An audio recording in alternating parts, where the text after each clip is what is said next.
Hello friends, good morning. आज हम लोग जैनिज़्म का सेकंड पार्ट करेंगे। जैनिज़्म के लास्ट पार्ट में हम लोगों ने ऑलरेडी देख लिया था एपिस्टेमोलॉजी, जैनिज़्म किसके थ्रू आया था। तीर्थंकारास के बारे में पढ़ा था कि 24 तीर्थंकारास होते हैं, है ना। और फिर उसमें पढ़ा था सबसे पहले जो तीर्थंकारास थे उनके बारे में हम लोगों ने पढ़ा था। सबसे पहले ऋषभ देव थे, ठीक है। फिर उसके बाद 23rd जो थे वो कौन थे, पार्श्वनाथ थे। और 24th कौन थे, महावीरा, जिनको वर्धमान या ग्रेट हीरो के नाम से भी जाना जाता था। ये सब हम लोगों ने देखा था। तीर्थंकारा कौन थे, गॉड नहीं थे, लेकिन चूंकि ये पर्सनल एफर्ट से, खुद के मेहनत से, खुद के प्रैक्टिस से ये मोक्ष की प्राप्ति कर लेते हैं, जिसके कारण गॉड वर्शिप किए जाते, गॉड की तरफ वर्शिप किए जाते थे। ओके। फिर इन लोगों ने 4-5 वोज दिए थे, प्रिंसिपल्स दिए थे, डॉक्टराइन दिए थे। क्या था, किसी चीज़ को डिस्ट्रॉय नहीं करना, अहिंसा, सत्य, अस्त्य, किसी के सामान को चुराना नहीं है, ना ही किसी प्रॉपर्टी को ओन करना है, अपरिग्रह, ये सब। और लास्टली महावीरा ने इसमें क्या ऐड किया था, ब्रह्मचार्य। तो ये सारा कुछ हम लोग देख चुके थे। फिर एपिस्टेमोलॉजी हम लोग पढ़े थे। एपिस्टेमोलॉजी में हम लोगों ने 2 नॉलेज पढ़ा था। कौन कौन सा, एक मीडिएट और एक इमीडिएट। मीडिएट कौन सा नॉलेज था, जो परोक्ष नॉलेज था, और इमीडिएट कौन सा नॉलेज था, अपरोक्ष नॉलेज था, है ना। फिर मीडिएट के अंदर क्या आया था, मति और श्रुता, क्योंकि किसी मीडियम के थ्रू, तो हम लोगों ने सेंस ऑर्गन को याद रखा था। एंड इमीडिएट में क्या, कोई भी सेंस ऑर्गन नहीं आना चाहिए, तो वो क्या था, अवधि, मन, प्रय और केवला, है ना।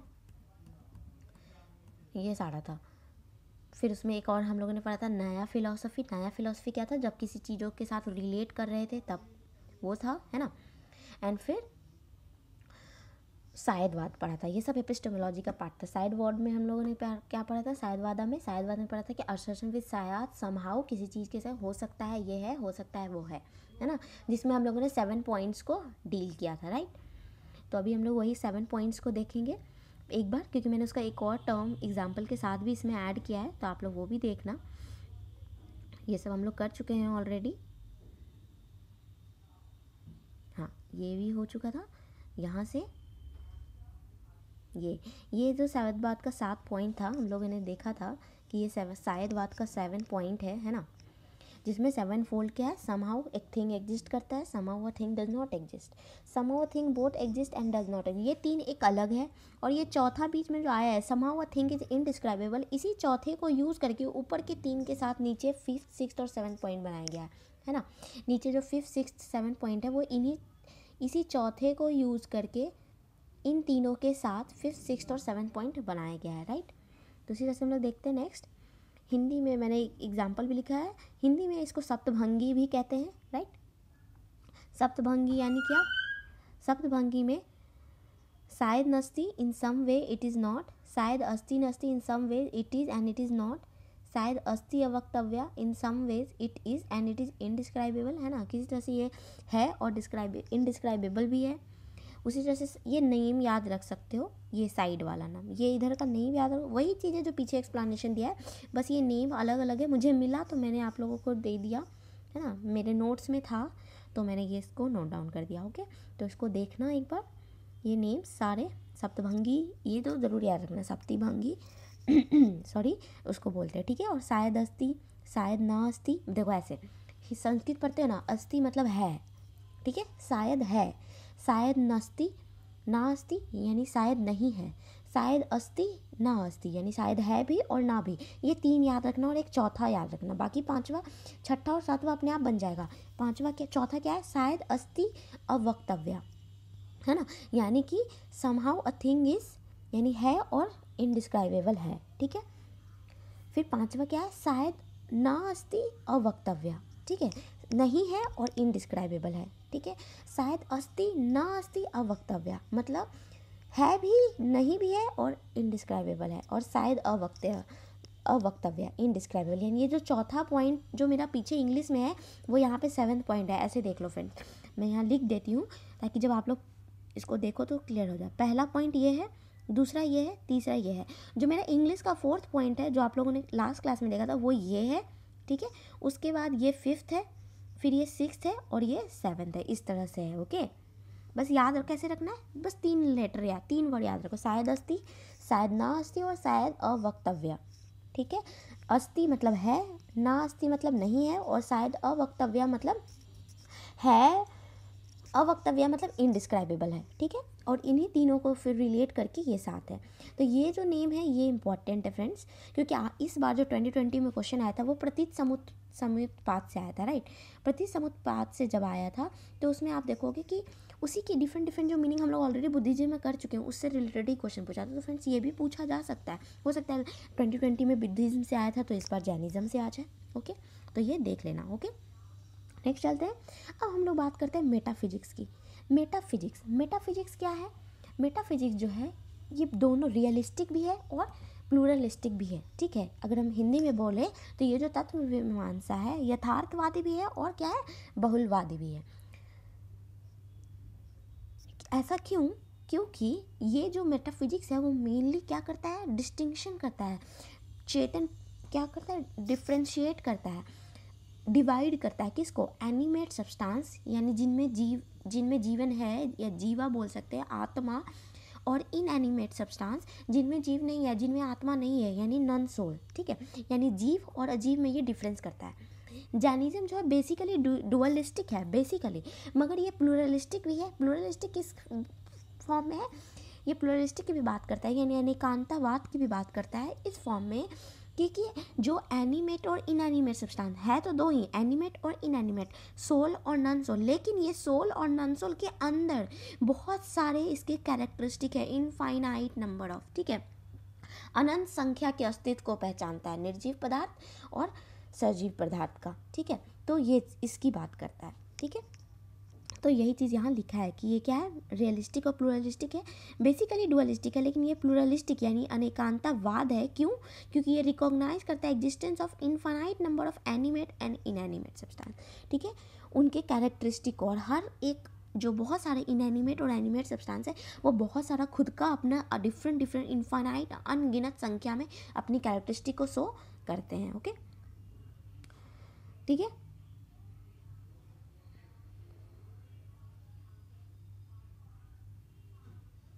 तो ये है। उसके बाद अगर हम लोग बात करें कि ये जो हमारा है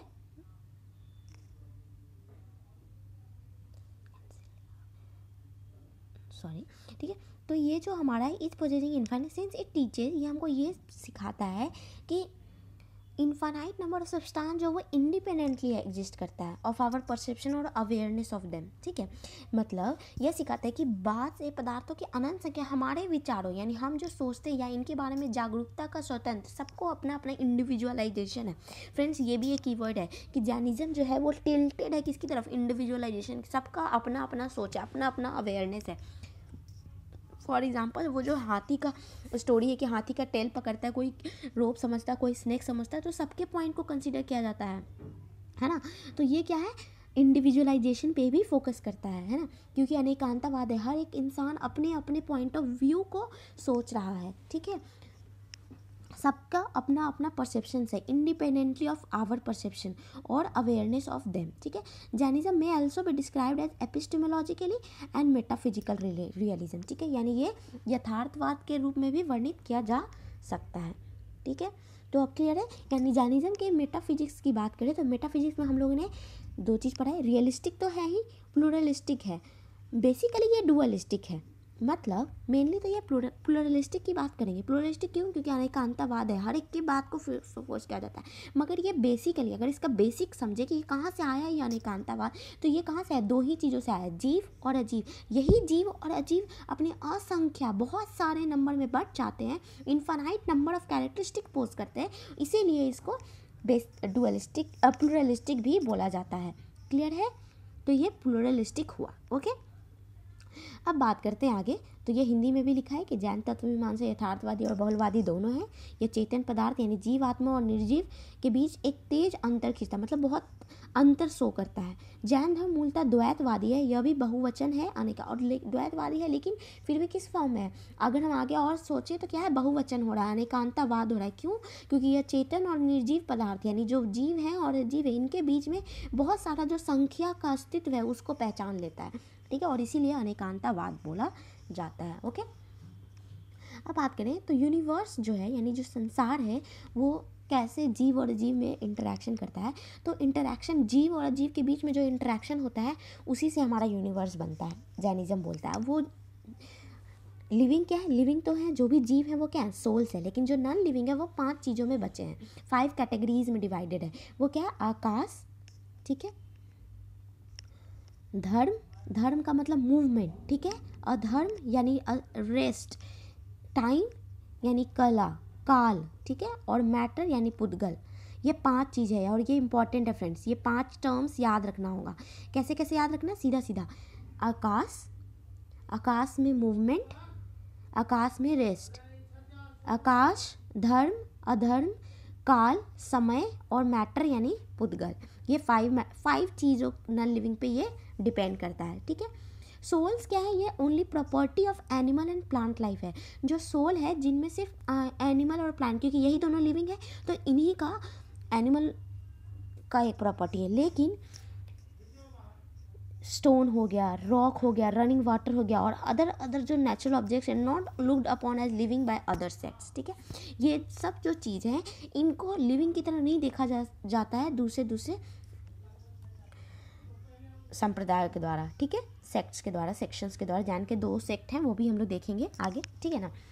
तो यानी ये क्लियर है, जैन के बीच में जो भी ये लिविंग और नॉन लिविंग है, अब इसका हम डिफ्रेंशिएट करें, कंसेप्ट ऑफ सोल की बात करें, ठीक है। जो एनिमेट और इनएनिमेट सब, एनिमेट सब्सटेंस क्या, जो सोल है, जो लिविंग है, इनएनिमेट सब्सटेंस के जो नॉन लिविंग है, यानी जिनमें जीव नहीं है, जो नॉन सोल है। और इन नॉन लिविंग कितने भाग में बटे, 5, आकाश, धर्म, धर्म मतलब मूवमेंट, ठीक है, अधर्म मतलब रेस्ट, काल मतलब टाइम और मैटर मतलब पुद्गला। याद कैसे रख सकते हैं, तो आकाश है, आकाश में मूवमेंट होते रहता है क्योंकि वहाँ पे अच्छे अच्छे लोग रहते हैं, तो बादल घूमता है, भगवान जी का चक्र घूमता है, ऐसे याद कर लो।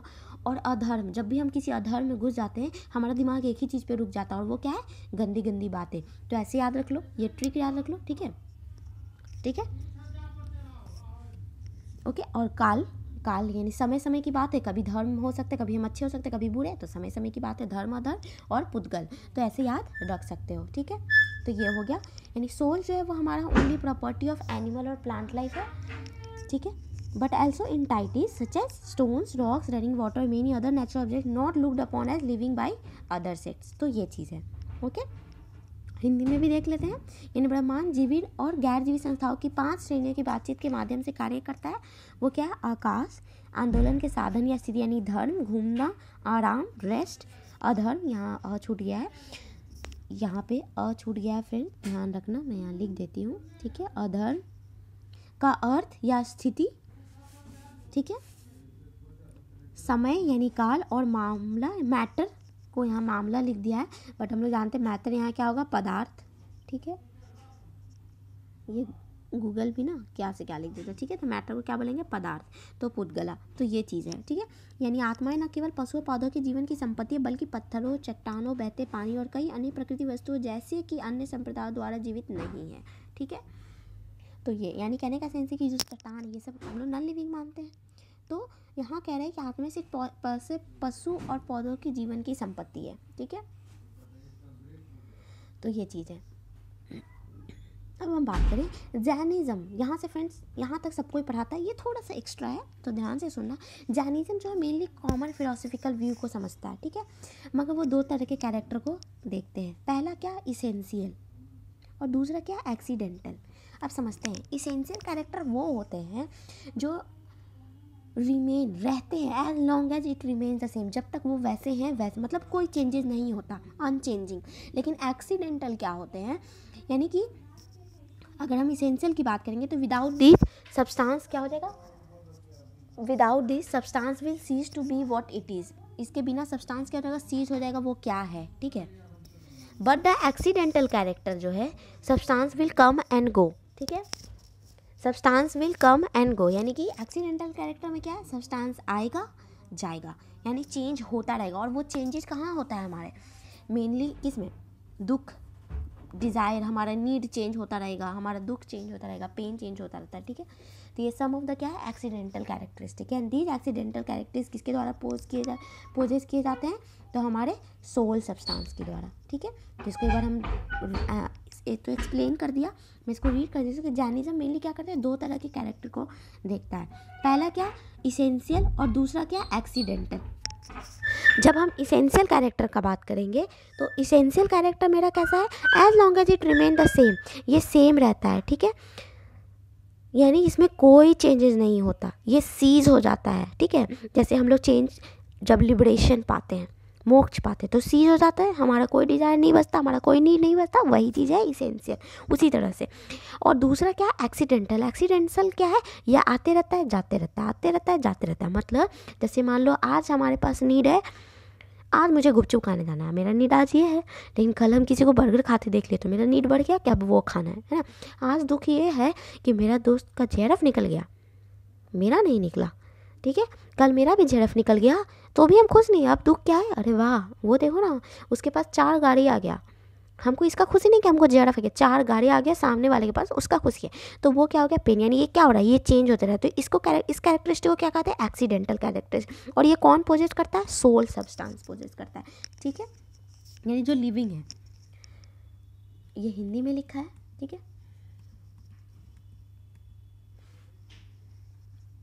कि जैन लोग पदार्थ के सामान्य दार्शनिक दृष्टिकोण को, यानी जो मैटर है को स्वीकार करते हैं, लेकिन वे बताते हैं कि प्रत्येक पदार्थ में, यानी प्रत्येक जो मैटर है उसमें 2 प्रकार के वर्ण पाए जाते हैं, और वो कौन कौन से, आवश्यक और आकस्मिक। आवश्यक तो तब तक बने रहते हैं जब तक वह समान रहते हैं, यानी उसमें कोई चेंजेस नहीं आएगा, वो तब तक आवश्यक है। लेकिन जैसे ही चेंजेस आने लगा वो किस में बदल जाएगा, वो आकस्मिक हो जाएगा, क्योंकि आकस्मिक कैसे हैं, बदलते रहते हैं, एक दूसरे के चेंज होते रहता है। वो कौन कौन से एग्जाम्पल हो सकते हैं, जैसे इच्छा हो गया, पीड़ा हो गया आदि, ये कुछ आकस्मिक गुण हैं, ठीक है। नेक्स्ट बात करते हैं हम लोग मेटाफिजिक्स की, ठीक है। मेटाफिजिक्स हमारा क्या है, मेटाफिजिक्स नेक्स्ट और आगे बात करें मेटाफिजिक्स में, अब इसी को और एक्सप्लेन करें तो ये थ्रू सच कैरेक्टर है जहाँ सब्सटेंस, एक्सीडेंटल की बात करें जहाँ सब्सटेंस क्या हो रहा है, चेंज हो रहा है, मॉडिफाई हो रहा है एक्सीडेंटल में, है ना। यानी कि अगर हम ओवरऑल बात करें तो जैना ने 2 कैरेक्टर की बात की, एक इसेंशियल कैरेक्टर और एक एक्सीडेंटल कैरेक्टर। जो इसेंशियल कैरेक्टर है वो मेरा क्या है, अनचेंजिंग कैरेक्टर, जिसको गुण बोलते हैं या गुना बोलते हैं। दूसरा क्या, एक्सीडेंटल वन, जिसको क्या बोलते हैं, चेंजिंग कैरेक्टर या पर्याय बोलते हैं, ठीक है, ठीक है, पर्याय बोलते हैं, ठीक है। यानी कोई भी सब्सटेंस क्या वो डिफाइन कैसे होगा, 2 क्वालिटी से। वो कौन कौन सा क्वालिटी, एक तो गुना और दूसरा पर्याय, ठीक है, या मोड भी उसको बोलते हैं। तो आई होप कि ये क्लियर हो गया होगा, ओके। यानी यानी कि जैन कौन से इसेंशियल चेंजिंग कैरेक्टर गुना है, दूसरा एक्सीडेंटल कैरेक्टर क्या है, पर्याय है, ठीक है। यानी यह ऐसे पात्र के माध्यम से होता है जो किसी पदार्थ में परिवर्तन या परिवर्तन से गुजरता है। जैनों को एक आवश्यक अपरिवर्तनीय चरित्र गुना है, यानी जो चेंज नहीं होता। इसे यानी इसेंशियल का 2 नाम है, क्या, एक इसेंशियल खुद और एक गुण, और ये है क्या, अनचेंजेस, ठीक है। दूसरा क्या, आकस्मिक एक्सीडेंटल, और ये है क्या, चेंज होते रहता है, और जिसको बोलते क्या है, पर्याय, ठीक है। अब फ्रेंड्स यहाँ से बात करते हैं मेटाफिजिक्स का जो मेन डिफ्रेंशिएट है, चूँकि मेटाफिजिक्स इसमें 2 ही मैटर से डिफ्रेंशिएट होना शुरू हुआ है, राइट, किससे डिफ्रेंशिएट होना शुरू हुआ है, मैटर से, है ना। तो जब हम लोग बात करेंगे मैटर से डिफ्रेंशिएट होना शुरू हुआ है, तो अगर हम लोग उसमें बात करें तो देखो, सबसे पहले सब्सटेंस, जिसको हम लोग बोलते हैं द्रव्य, ठीक है। मैं इसको थोड़ा सा और जूम कर देती हूँ, साथ साथ चलते चलेंगे, ठीक है, ओके, आई होप कि क्लियर होगा, एक सेकेंड, ठीक है। सबसे पहले हम बात करते हैं द्रव्य की, ठीक है। चलो सबसे पहले हम लोग बात करते हैं द्रव्य। जो द्रव्य है, यानी सब्सटेंस को मेनली 2 फॉर्म में बांटा गया, एक एक्सटेंडेड, एक नॉन एक्सटेंडेड। एक्सटेंडेड मतलब जो विस्तृत होता है, और एक जो विस्तृत नहीं होता, मतलब जो एक्सटेंड नहीं होता, बढ़ता नहीं है, ठीक है।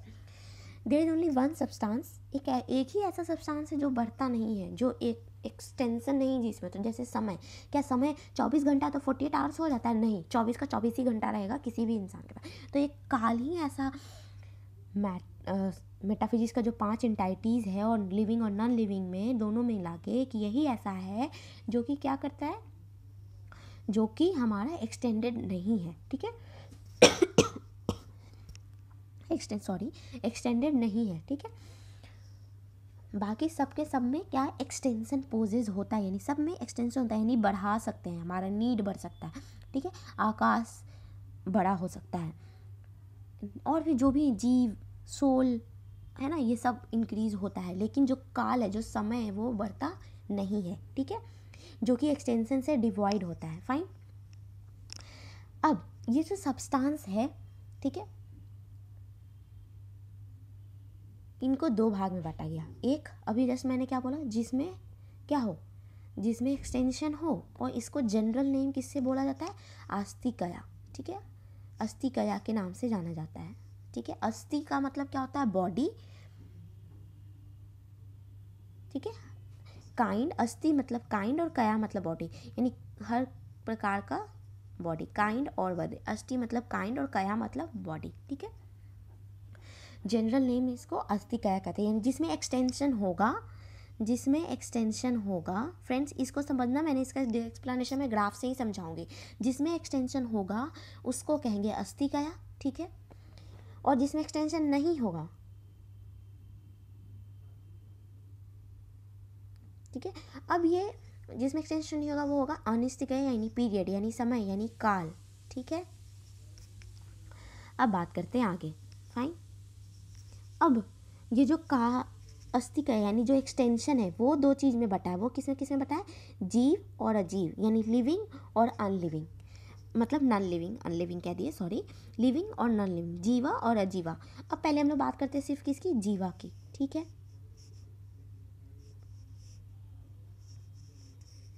जीवा की बात करते हैं, तो जीव भी दो भाग में बटा है, एक बुद्धा जीव, एक मुक्ता जीव, ठीक है। जीव का मतलब ही क्या है फ्रेंड, सोल, यानी सोल हमारा दो तरह का होगा, एक जो मुक्त यानी फ्री होगा, बॉन्डेज लिबरेशन फ्री, एक बुद्धा जीव यानी जो बॉन्डेज होगा, बंधा होगा, किससे बंधा होगा, हमारे कर्मों से, इन सब चीज़ों से, ठीक है। और ये सब किसके कारण होगा, गुना के कारण, इसेंशियल और एक्सीडेंटल कारण, ठीक है। अब जो जीव है वो सोल और स्पिरिट से आइडेंटिकल है, पहले ही बोला, फिर सोल से आइडेंटिकल है, फिर मैंने बोला कि जो सोल है वो दो काइंड में बटे हैं, एक जो बंधे होंगे यानी बॉन्डेज होंगे, तो जिसको कहेंगे बुद्ध जीव, ठीक है, बद्धा जीव भी इसको हिंदी प्रोनाउंस करते हैं बद्ध, ठीक है, बद्ध जीव। और ये है मुक्ता जीव, यानी मुक्त है, फ्री है, कर्म से फ्री है, और ये बॉडी सोल किसी बॉडी के साथ, किसी चीज़ के साथ कैरेक्टरिस्टिक है, ठीक है। अब ये जो सोल बॉन्डेज में है ये फिर दो चीज़ में बटा है, एक ट्रस और एक स्थवर, ठीक है। जो मूवमेंट के लायक है उसको कहते हैं ट्रस, ठीक है, जो बॉडीज मूवमेंट के लायक है उसको कहते हैं ट्रस, और जो स्थवर है, स्थिर है, ठीक है, इमोबाइल है, जो मूव नहीं कर सकता, उसको कहते हैं स्थवर, ठीक है। यहाँ तक क्लियर है फ्रेंड्स। फिर से बता रहे हैं, जीव में दो, बुद्धा जीव और मुक्ता जीव, एक जो बंधा हुआ जीव है, एक जो फ्री जीव है यानी लिबरेटेड है। जो बंधा हुआ जीव है यानी जो बॉन्डेज से घिरा हुआ जीव है वो दो तरह के होते हैं, कौन कौन से, त्रस और स्थावर। जो त्रस है वो क्या, मूवमेंट है, मूव करते रहेंगे, घूमते रहेंगे, ठीक है। और जो स्थिर है वो दो, जो उसको कहते हैं स्थावर, ठीक है। जो इमोबाइल है यानी जो स्थावर है, ठीक है, यानी जो स्थिर है, जिसको स्थवर, जो इमोबाइल जो घूम नहीं सकते हैं, वो दो तरह के हैं, ठीक है। इम्परफेक्ट काइंड ऑफ बॉडीज़ हैं, ये ऐसे बॉडीज है जो इम्परफेक्ट है, परफेक्ट नहीं है, ठीक है। और ये कहाँ रहते हैं, 5 काइंड ऑफ बॉडीज़ में रहते हैं, जो कि अर्थ, वाटर, फायर, एयर, प्लांट, इन सब चीज़ों से बना है, ठीक है। इनमें सिर्फ सेंस ऑफ टच पोजेस करते हैं, मतलब सिर्फ टच, जैसे पृथ्वी और पाषाण, ठीक है। तो ये ऐसे ना ध्यान रखें, सिर्फ हम क्या याद रखेंगे स्थवर में, कि ये जो स्थवर है ये हमारा अर्थ, फायर, एयर, वाटर, इन सब चीज़ों का है, ठीक है। तो ये स्थवर है, फ्री मतलब इमोबाइल है, मूव नहीं कर सकते, प्लांट, ठीक है, ये सब, ठीक है। इनमें सिर्फ किस चीज़ का सेंस होगा, टच का, टैक्टाइल कॉन्शियसनेस। टैक्टाइल का मतलब टच, पेपर 1 में पढ़ते हैं हम लोग, टैक्टाइल कम्युनिकेशन है ना, हैप्टिक कम्युनिकेशन, उसमें से टैक्टाइल, ठीक है। तो ये है मेन, ये बस ये याद रखना है, स्थव दो तरह के, ये जो बुद्धा जीव है दो चीज़ों में बच जाते हैं, त्रस और स्थवर।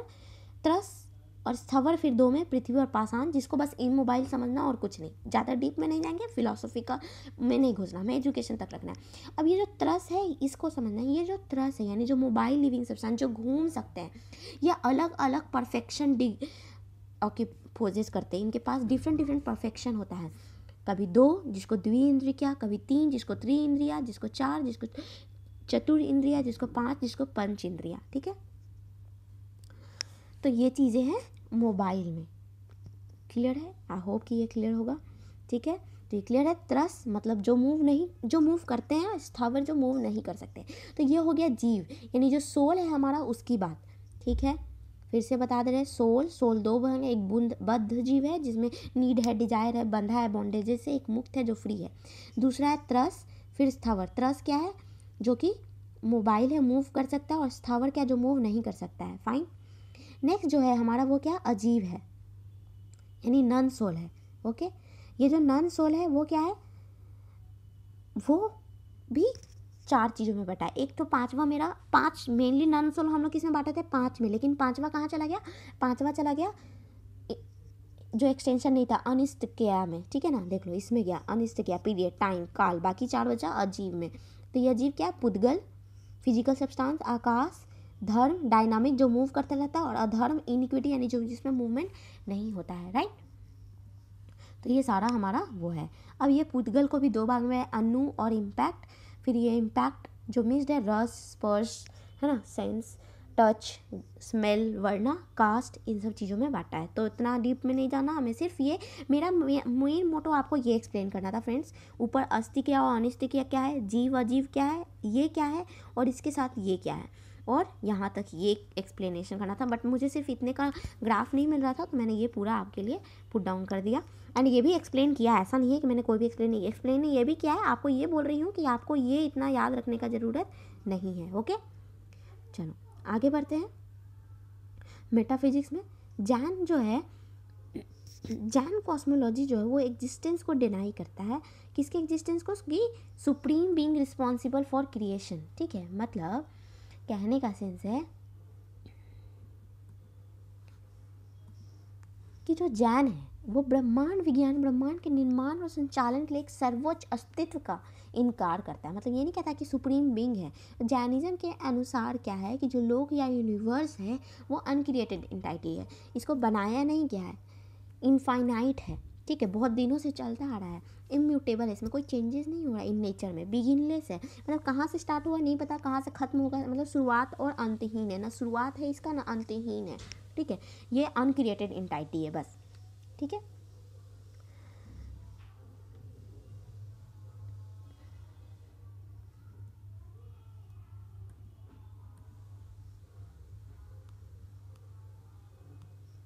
हिंदी में भी लिखा है। फाइन। अब अकॉर्डिंग टू जैनिज्म टाइम क्या है, बिगिनलेस है, मतलब कैसे शुरू हुआ, और फॉरएवर है, मतलब शुरू कहाँ से हुआ पता ही नहीं है, लेकिन फॉरएवर है, हमेशा चलता है। काल चक्र भी 2 तरह के चक्र, मतलब जो काल जो समय का जो चक्र है वो भी 2 भाग में बटा है। जो सीजलेसली है, मतलब सीज नहीं हो सकता, रोक नहीं सकते उस समय को हम, वो लगातार घूमते रहता है, और ये भी 2 रोटेशन में घूमता है। 2 रोटेशन कौन कौन सा है, एक है उत्सर्पिणी और दूसरा है अवसर्पिणी। उत्सर्पिणी मतलब असेंडिंग, टाइम बढ़ रहा है, एक है अवसर्पिणी जो टाइम घट रहा है। उत्सर्पिणी हमें हमारे लिए क्या लेके आता है, प्रॉस्पेरिटी, खुशियाँ, हैप्पीनेस, और जो अवसर्पिणी है वो हमारे लिए क्या लाता है, दुख और इमोरलिटी। ठीक है, क्लियर है। यानी जो काल चक्र है, यानी जो अनिष्ट किया था, जो पीरियड था, टाइम था, वो घूमते रहता है, रुकता नहीं है। कहाँ से शुरू हुआ नहीं पता, लेकिन फॉरएवर हमेशा चलते रहेगा, उसको कभी रोक नहीं सकते, सीज नहीं कर सकते हैं। ठीक है, और ये टाइम भी 2 भाग में बटा है, एक उत्सर्पिणी और एक अवसर्पिणी। अवसर्पिणी क्या है, जो हमारे लिए दुख लायक आएगा, और उत्सर्पिणी क्या है, जो हमारे लिए खुशियाँ और प्रॉस्पेरिटी लेकर के आएगा। फाइन। हिंदी में भी यही लिखा है, ब्रह्मांडीय काल चक्र समय का ब्रह्मांडीय चक्र है, निरंतर रूप से घूमता रहता है, लगातार घूमता रहता है, और ये 2 है, एक अर्ध घुमाओ, एक उत्सर्पी और आरोही समय चक्र, और अवसर्पी अवरोही। एक आरोही है बढ़ते समय और एक अवरोही है घटते समय। ठीक है, और एक साथ चलते रहता है, दूसरे के बाद लगातार होता रहता है। ठीक है, एक प्रगतिशील और समृद्धि खुशी लाता है, और दूसरा क्या हमारे लिए दुख और अनेकता का काल है। ठीक है, अब जो लोक है, लोगों ने पढ़ा था लोक, लोक भी 3 चीज़ों में बटा है। वो लोक किस 3 चीज़ों में बटा है, जो लोक है हमारे लिए ऊर्ध्व लोक, ये जो हम लोग पढ़े ना फ्रेंड्स, इसको आगे देखेंगे, ये हम अलग अलग पॉइंट डिस्कस करें, उसके बाद एक साथ डिस्कस करेंगे। ठीक है, आज मैं ये इतना ही बता के ख़त्म करूँगी। अब इसके आगे जो एक और है, इतना पहले क्लियर करो वरना फिर सब कंफ्यूज हो जाओगे, तो मैं सिर्फ इतना बता के आज छोड़ूंगी। तो जैन टेक्स्ट के अनुसार यूनिवर्स 3 भाग में बटा है, ऊर्ध्व, मध्य और अधो। ऊर्ध्व का मतलब जहाँ भगवान रहते हैं, हेवेंस है ना, मध्यलोक जहाँ ह्यूमन रहते हैं, एनिमल्स रहते हैं, प्लांट्स रहता है, और अधोलोक जहाँ हेल है, ठीक है। हम जानते हैं हेल, हेवन, और उसके बीच में हम हैं, तो सबसे ऊपर हेवन, फिर हम, फिर हेल, ठीक है। ऊर्ध्व, मध्य और अधो, ये 3 लोक में बटा है। फाइन, हिंदी में भी देख लो एक बार, तो हम इसको बंद करेंगे। ऊर्ध्व लोक, मध्य लोक और अधोलोक, ठीक है। ऊर्ध्व लोक में देवताओं, स्वर्ग, मध्य लोक में मनुष्य, जानवर, पौधे, और अधोलोक में नारकीय प्राणियों या हीन क्षेत्रों का एहसास, यानी जो नरक में रहने वाले प्राणी हैं, ठीक है। अब इसके बाद नेक्स्ट क्लास में हम लोग क्या पढ़ेंगे फ्रेंड्स, ये जैनिज्म के सारे सिम्बल्स को समझेंगे, और जो अब कर्म क्या है वो समझेंगे। उसके बाद जो अभी मैंने 7 अजीव, जीव या असर द्वार, बंधर द्वार, संवर द्वार, निर्जरा द्वार क्या है इसको समझेंगे, राइट। और जो हम लोग अभी तत्व, ये जो हम लोग पढ़ रहे थे ऊपर, कर्म, लोक, ये सब क्या है, ये सब मेटाफिजिक्स का ही पार्ट था। अब यहाँ से हम लोग ये सब पढ़ेंगे, इसको पूरा समझेंगे। फाइन, फिर ये जीव और सोल क्या है ये देखेंगे, फिर एक्जियोलॉजी, एथिक्स, मतलब फ्रेंड्स कल एक और लास्ट, क्योंकि देख रहे हो 66 टोटल 66 स्लाइड्स है, वो सब देखेंगे। यानी कल वाला पार्ट तो बहुत बहुत बहुत इंपॉर्टेंट है, तो वो भी ज़रूर देखना, क्योंकि मैं देख रही हूँ कि आप लोग थर्ड पार्ट जब आता है वो नहीं देखते हो friends.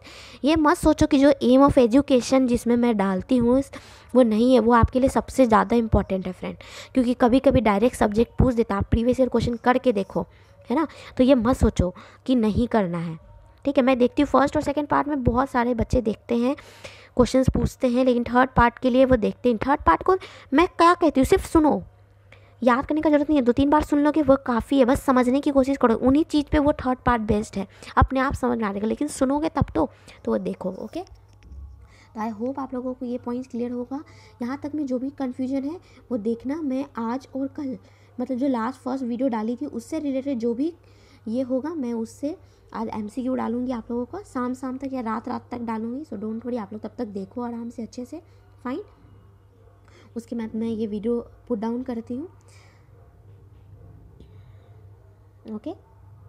So good day, have a nice day, सारे वीडियोस को देखो। एंड हाँ, वन मोर थिंग, मैंने पहले ही बोला ये 1A कल ये जैनिज्म होगा, उसके नेक्स्ट डे एक ही दिन में मैं इस्लाम ख़त्म करूँगी। तो इस्लाम बहुत मेजर टॉपिक नहीं है, कुछ खास नहीं है, मैं इस्लाम ख़त्म करूँगी। उसके बाद किसी भी दिन, यानी नेक्स्ट वीक आने के पहले, किसी 1B स्टार्ट करने के पहले किसी भी दिन मैं मॉक टेस्ट लूँगी आप लोगों का, इस पूरे 500 टॉपिक से कुछ भी क्वेश्चन दे सकती हूँ, ठीक है।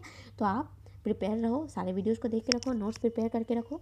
Fine, good day and have a nice day. और आज के कॉन्सेप्ट में कोई भी पॉइंट नहीं समझ में आया बता देना, मैं कल उसको वापस से एक्सप्लेन कर दूँगी।